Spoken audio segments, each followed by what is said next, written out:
Hi, I'm Gareth Green, and in this video we're going to be focusing on the ability to hear the difference between major and minor chords.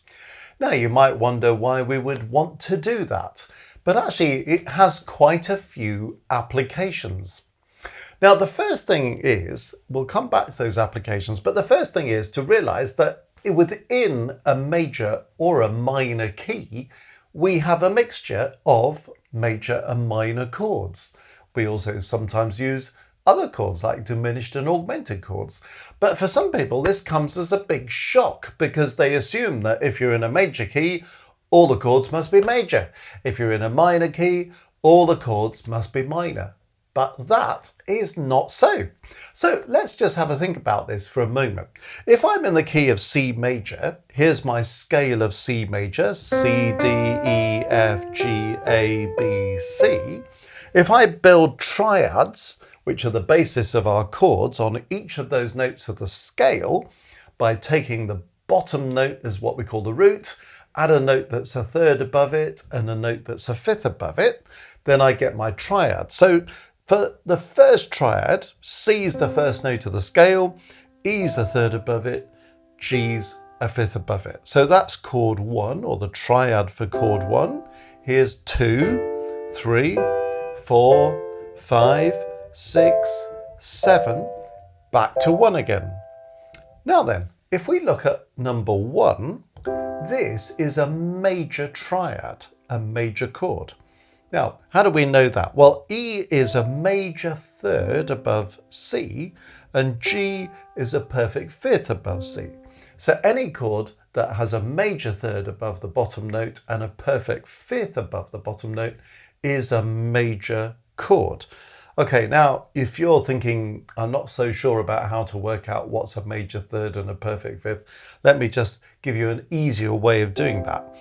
If I start from C, and I count up in semitones, 1, 2, 3, 4. Well, if I've got 4 semitones above the root note of the chord, then that's taking me to a major third. So I start with C, go up in semitones, 1, 2, 3, 4. That gives me a major third. Carry on, 5, 6, 7 gives me a perfect fifth. So counting semitones above the bottom note, if I've got 7 above and 4 above, I've got a major chord. If you know about intervals, then you know what I mean by a major third and a perfect fifth. So chord 1 is major. Now, can we hear that as a major chord? Bom, bom, bom, bom, major third. It's that third that really determines it as major. And I've got a perfect fifth at the outer limits of that chord. When I go on to chord 2 though, can you immediately hear that that sounds a bit different? Let's chord 1. Here's chord 2. Now the chord 1 was major, but chord 2 is minor. Now why is it minor? Well, first of all, F is a minor third above D. A is still a perfect fifth above D. So there's the recipe. If you've got a perfect fifth and a major third, it's a major chord. If you've got a perfect fifth and a minor third, it's a minor chord. Okay, let's count semitones in case you're a bit iffy about, I wouldn't know what the difference is between a major third and a minor third. So above the bottom note, I'm going 1, 2, 3. So you need 4 semitones for a major third, 3 semitones for a minor third. Okay, then 3, 4, 5, 6, 7 again, because it's a perfect fifth. So 4 plus 7 is a major chord, 3 plus 7 is a minor chord. And just see if you can tune your ear into the difference. Major third, chord 2, minor third. You see, that would be major. This is minor, major, minor. So chord 1 is major, C, E, major third, perfect fifth, C to G. Chord 2, minor third, D to F, perfect fifth, D to A. why is it minor then? Because if we're in the key of C major, why would you have a minor chord? Well, it's all about the flats and the sharps that we use in the scale. So in the scale of C, we use all these white notes. We don't use any sharps or flats at all. So I can't say, well, I want chord 2 to be major, because if I do that, have a major third and a perfect fifth by counting this 1, 2, 3, 4, well, I've got F sharp. I can't have F sharp because F sharp doesn't exist in C major. In C major, F is natural. So when it comes up in chord 2, I have to use F natural. So chord 1 is major, chord 2 is minor. Now if we carry on, chord 3 is another minor chord. You can hear that. Can you hear minor there? That would be major. This is minor. So bom, bom, minor third, perfect fifth. So that's a minor chord. If I count up from the bottom, from that E, 1, 2, 3, taking me to the minor third, 4, 5, 6, 7. So it's a 3 and a 7. It's a minor chord. So 1 is major, 2 is minor, 3 is also minor. What about 4? 4 is major. Sometimes when people hear major chords, they say, oh, they're a bit brighter than the minor chords, or the minor chords are a bit darker than the major chords. You might hear it like that, just hear the quality of the chord. But you can also calculate it. So in this case, why is number 4 a major chord? Well, if I count up from the F, 1, 2, 3, 4. So F, A, major third, 4, 5, 6, 7. So it's a 7 and a 4. It's major, isn't it? Chord 5 is also major for the same reasons. Chord 6 is minor. Can you hear that? 5 being major, 6 being minor. Chord 7 is a bit odd because it's what we call diminished. Ooh, now why is that? Well, in this one, in this diminished chord, if I count up from the bottom, I mean, you can hear it sounds slightly different from the others, hopefully. But if I count up from the bottom, 1, 2, 3, so that's a minor third. So same as it would be for a minor chord, but 3, 4, 5, 6. So this isn't 7 to the top, it's 6. It's 1 short of that perfect fifth. It's what we call a diminished fifth. So if we have a minor third and a diminished fifth, 1, 2, 3, 4, 5, 6. If we have 3 and 6, it's a diminished. So what have we discovered in the key of C major? We've discovered that chords 1, 4 and 5 are major chords, 2, 3 and 6 are minor chords, and 7 is a diminished chord. That's beyond what we're trying to cover in this video, but it's there. But once you've worked that out, it's true of every single major key. So every single major key has 1, 4 and 5 as a major chord, 2, 3 and 6 as minor chords. And we sometimes call 1, 4 and 5 the primary chords. Those major chords are the primary chords. Now, it can be a little bit more complicated in minor keys, simply because you've got the natural minor, you've got the harmonic minor, you've got the melodic minor, so things can kind of move around. But if I take the harmonic minor for the moment, which is often the scale on which harmony is based, that's why it's called the harmonic minor. If we take A minor, well, what happens here is that we go up the scale, but we use a G sharp. That's the harmonic minor scale. A minor is related to C major, so no sharps, no flats in the key signature, but you raise the 7th degree of the scale by a semitone to make it a harmonic minor. So the 7th degree is G, raise it by a semitone, it's G sharp.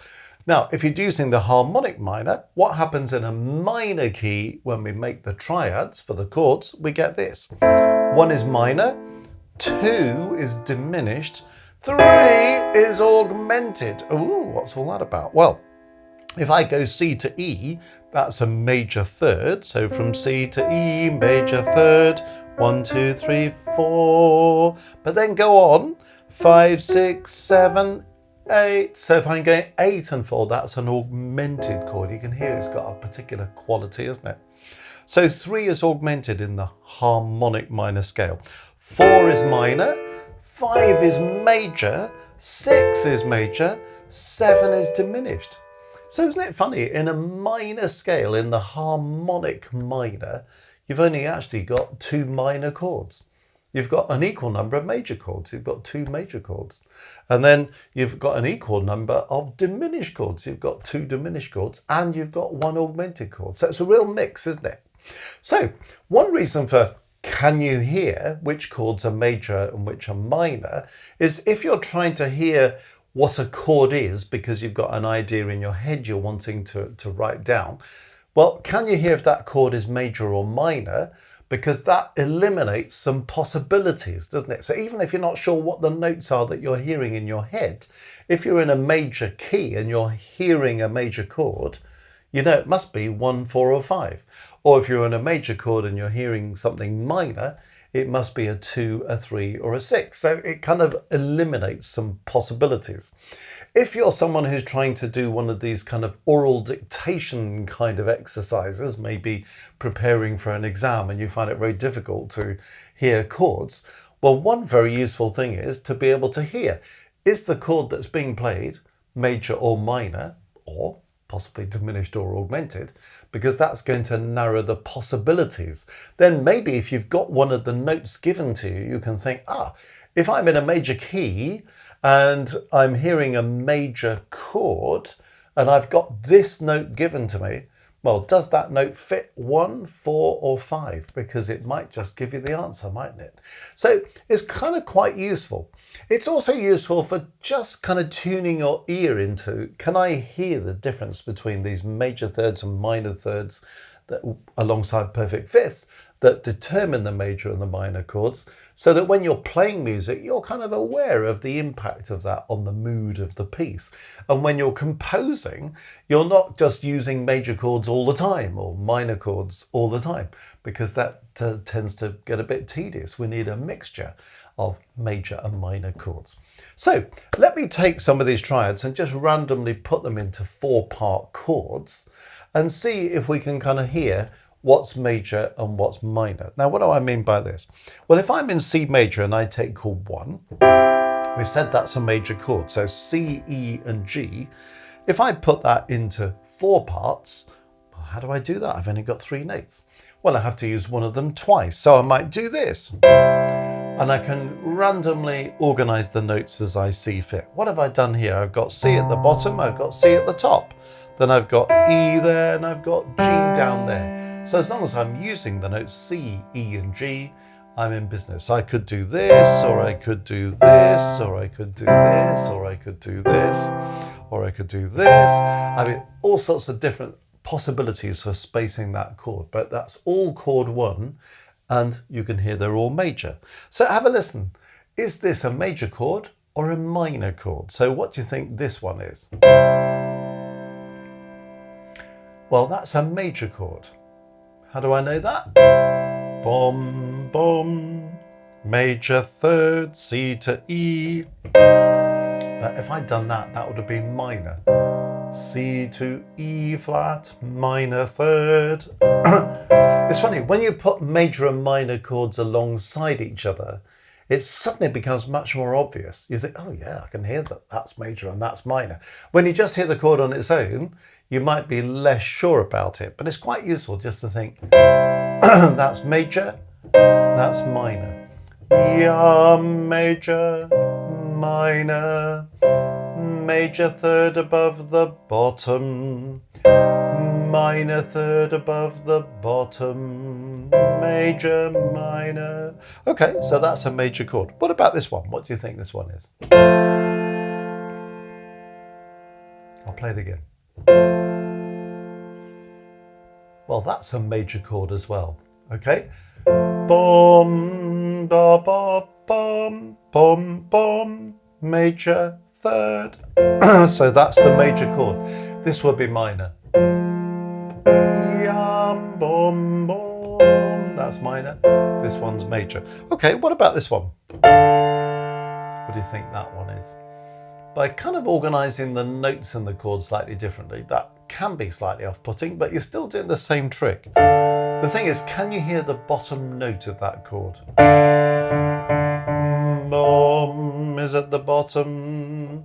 Okay, now ask yourself, have I got a major third or a minor third? Yum, bom, bom. minor third, major third. That's a major chord. This one's minor. Ya, do, do. A lot of people do this funny thing about major sounds happy, minor sounds sad. I don't think that's altogether useful, but some people do, as I say, experience major chords as brighter and minor chords as a little bit duller. So you might hear that, but certainly when you put them alongside each other, you might just hear that's minor, that's a bit brighter, it's major. But when you're kind of inside a key moving from one chord to another, I'm not sure that's the easiest thing to do. But if you can kind of tune your ear into, oh, am I hearing major thirds or minor thirds? That's quite useful. What about this chord? There's a 50-50 option on here, so decide which one you're going for. But try to hear the bottom note of the chord. Can you hear the bottom note? Boom. Okay, then think, have I got a major third in this chord or a minor third? Yum, bum, bum. We're just singing up to the third note. 1, 2, 3. Oh, that's sounding major, isn't it?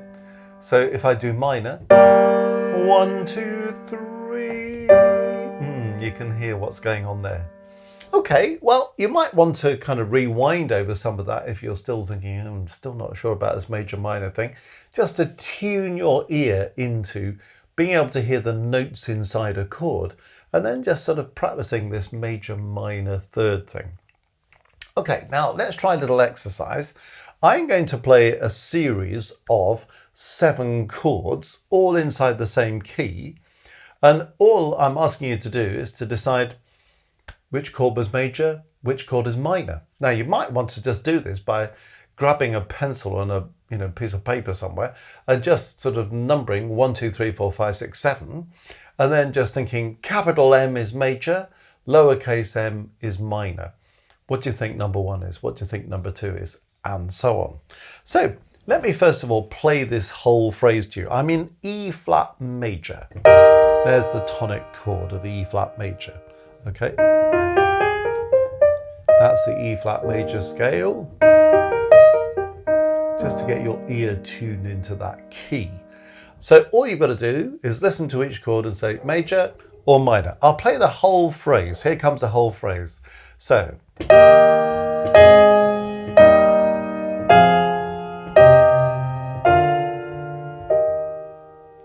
Okay, let's go a bit slower through that and see what we make of it. Here's the first chord. The second chord. The third chord. The fourth chord. The fifth chord. The sixth chord. And the last chord. Okay, here it comes again. First chord. Second chord. Third chord. Fourth chord. Fifth chord. Sixth chord. Seventh chord. Okay.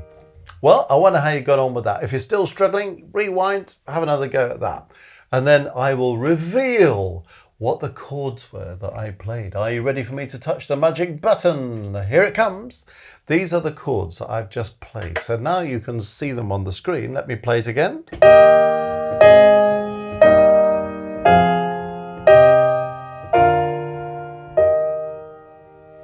Okay, so which of those happens to be major and which happen to be minor? Well, if I tell you that the first chord is major, and in fact it's chord 1 in E flat major, the second chord is also major, and that's chord 4. The third chord might have just caused a little bit of bother because I did something here that we haven't talked about so far, but that's all just to add to the fun. The third chord is a major chord and it's chord 1 again, but this time the root of the chord is not at the bottom, not in the bass. It's elsewhere in the chord, but the bass has got the third of the chord and the bass has got that major chord. So we say it's called 1 in first inversion. So you know that as 1B, or you might know it as 1/6. Okay, the fourth chord is a minor chord. And in E flat major, this is chord 2. The next chord is the fifth chord, is also a minor chord. And this is chord 6. Now the next chord is a major chord, and it's another one of these inversion chords. This one is chord 5, and it's in first inversion, so it's a B or a 6, whichever system you use. And the last chord is a major chord, and it's a chord 1. So you see what I'm on about? These primary chords, 1, 4 and 5 are the major chords. You see all those major chords are 1, 4s and 5s. The minor chords are 2, 3 and 6. So we've got 2 and 6 thrown in here. And obviously we're not thinking about augmented and diminished chords yet. We're just trying to tune in at the moment to the major and the minor chords. So if you were writing this as a piece of music, you could think, well, I've started with 3 major chords, I've finished with 2 major chords, and I've sandwiched a couple of minor chords in the middle. So that gives us sufficient variety of major and minor. If somebody gave you this melodic line and said, okay, work out what the chords are that I'm playing, if you can hear major, major, major, minor, minor, major, major, that is really limiting the possibilities, isn't it? And then you can kind of look at it and think, well, say you were given this melody and the first note is E flat and you hear that it's a major chord. Well, you know that it has to be 1, 4 or 5. But as soon as you see E flat, you can think, well, E flat doesn't belong to chord 5 because chord 5 is B flat, D, F. So it can't be that. So it could be 1 or it could be 4 because E flat's in chord 1. It's also in chord 4. Now, it's the first chord of the piece. So chances are it's a chord 1. You never know, but chances are that it is. Then you see another E flat in the melody. Now, you know already from the first chord that E flat's either chord 1 or it's chord 4 if it's a major chord. And you can hear that if I play the first chord and then the chord changes, it's clearly gone to a different chord. Well, it must have gone to chord 4. And then there's another E flat in the melody. Oh my goodness. So it must be 1 or 4 again. Well, if the second one is 4, the third one has changed chord again. So it must be going back to 1. And that's when you begin to think, well, does it sound like the first chord 1 or is something different happening in the bass? That then helps you to hear that first inversion thing. As soon as you know that the next chord has got F in a melody, but it's a minor chord, well, if you're faced with 2, 3 or 6, well, 2 has got an F in it, 3 hasn't got an F in it, 6 hasn't got an F in it. So even if you can't hear it, it must be chord 2. Do you see what I mean? It's actually really helpful to be able to hear what the chords are. So you may be coming at this from a number of different angles. You may be a composer or someone trying to do harmony. You're kind of hearing things in your head. Trying to work out what you're hearing as major or minor is really beneficial in terms of writing better harmony or being able to notate your compositional ideas. You might be a performer who's really wanting to think about, well, what's the balance of major and minor chords in a particular phrase? Does that affect the mood of the phrase or how I interpret the phrase? It might well do. Or you might be one of these people who's got to do some of this oral dictation stuff for an exam or something, and you're sweating over it when it comes to chords. And this might just be a little assistance to you. Well, I hope you found this video useful. And if you have, please let me direct you to the Music Matters website, www.mmcourses.co.uk. Lots of material there, but if you click on courses, you'll see our many courses, one of which is an oral dictation course, which really does the A to Z journey on how to hear things and be able to write them down. So that might be a useful follow-up from today. We've also got oral test courses for each of grades 1 to 8, relating to the ABRSM system. So if you're wanting to kind of really tool up on what you're hearing, dealing with those oral tests, whether you're doing the exams or not, if you want a kind of grade by grade growth system in developing your oral skills, have a look at those oral tests there, full of exercises, full of hints and tips, all to help you. So those are our two oral based courses, oral dictation and oral tests for each grade. So have a look at those, see what else is on the website for you. www.mmcourses.co.uk